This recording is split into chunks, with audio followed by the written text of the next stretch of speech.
என்ன பிள்ளையா இருந்தா என்ன? ஆமா நாம போட்டு கமிஷன் கொடுப்போம். பிறந்தது ஆம்பளை பிள்ளைதான். அதை மாற்றி போட்டாச்சுல. ஆமா அப்ப பிள்ளைய எடுத்துட்டு வந்தா கமிஷன் கையில கொடுக்கா. ஆமா கொடுத்தா அப்பதான் கமிஷன் நினைக்கலாம். என்ன 8வது பிள்ளை ஆம்பளை பிள்ளை பிறக்கணும்னு அந்த ரிஷி சொன்னாரு. ஆமா ரிஷி ஆசீர்வாதம் கிடைச்சது. ஆனா ஆமா பெண் பிள்ளை எல்லாம் பிறந்திருக்கு. 8வது பொன் பிள்ளைதான் பிறந்திருக்கு. எந்த பிள்ளையா இருந்தா என்ன? நம்ம கொல்லத்தான் செய்யும். நாளை ஒரு காலத்துல நம்மளை எதிர்த்து நிற்கும். இந்த பிள்ளை எப்படி கொள்ளலாம்? அவன் 7 பிள்ளையும் காலை பிடிச்சு பாடையை அடிச்சு கொல்லும். இந்த பிள்ளைய வேற மாதிரி கொள்ளணும். 8வது பிள்ளைய நம்ம கொல்லுன்னு சொல்லிச்சு. ஆமா ஒரு வித்தியாசமா கொல்லணும். அது எப்படி கொள்ளலாம்? அப்படின்னு இந்த பிள்ளை வேண்டாம். ஆகாயத்துல போட்டு வாழை ஏந்துதான்.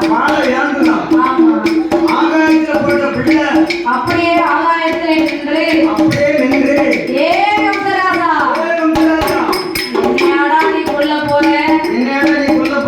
என்ன கொல்ல ஒன்னால முடியாது. எங்க அண்ணே ஒன்னு கொல்லுவதற்கு கோபால கண்ணே ஆயர்வாடி பட்டணத்துல பிள்ளையா பிறந்திருக்கான். ஆமா அவன் கட்டாயம் உன்னை கொல்லுவான்டா.